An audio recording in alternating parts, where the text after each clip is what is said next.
And I think the people that use it also don't understand it. But they have to use it. I mean, how many times have you got on a resume and every second line is strategic? Yeah.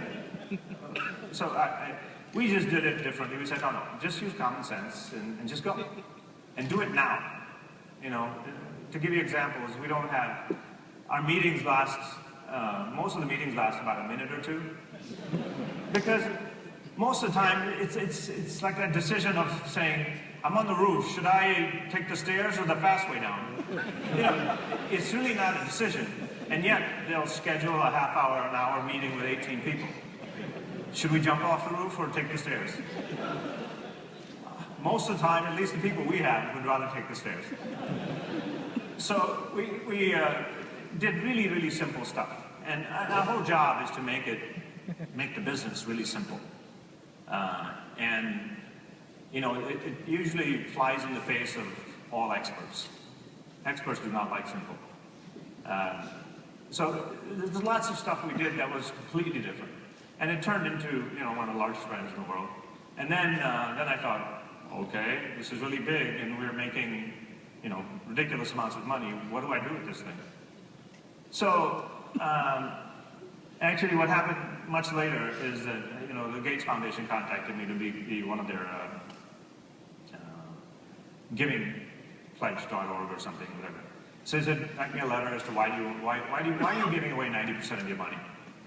So, I mean, I jotted down something in 10 minutes, I wrote it to them, and they were all like, okay, this is the best letter.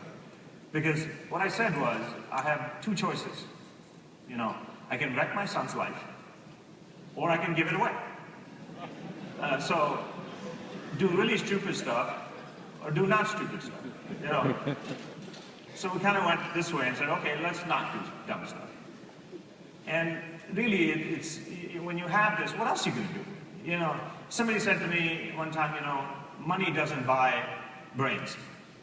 And my reply was, you're right, money doesn't buy brains, but usually it buys stupidity. Because a lot of folks that get a little bit of money tend to slide downwards in terms of the intelligence area. Do useless stuff or get into personal consumption, which only makes them more miserable. So we decided, okay, let's just do this.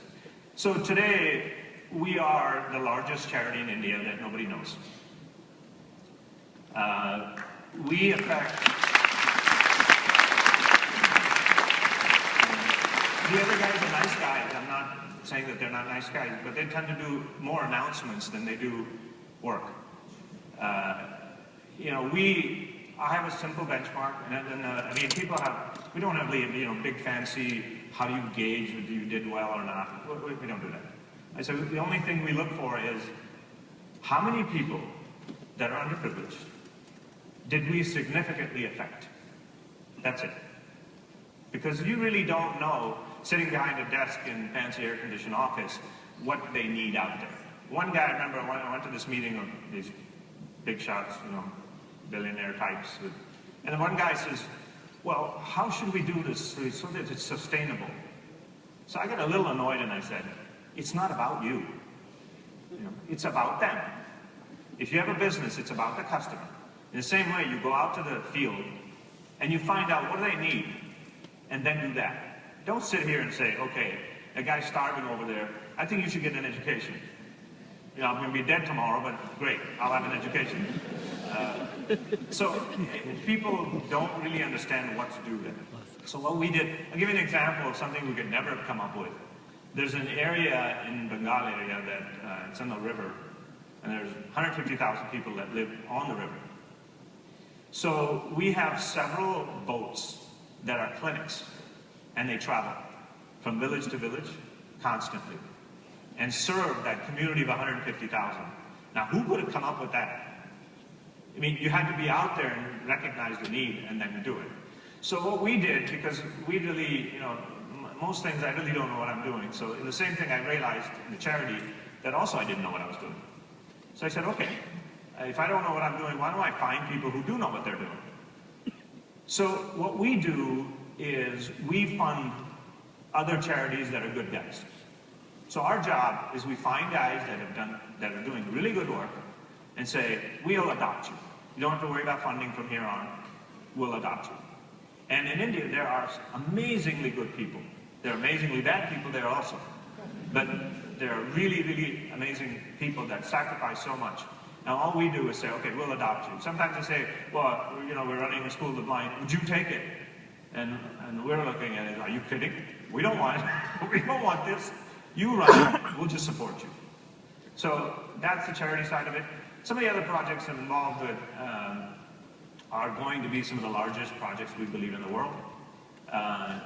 One is the biggest problem in the world that is not very, not fashionable is water. And from what I've seen, not too many people are seriously doing work in that area. There's some work going on, but it doesn't seem very serious.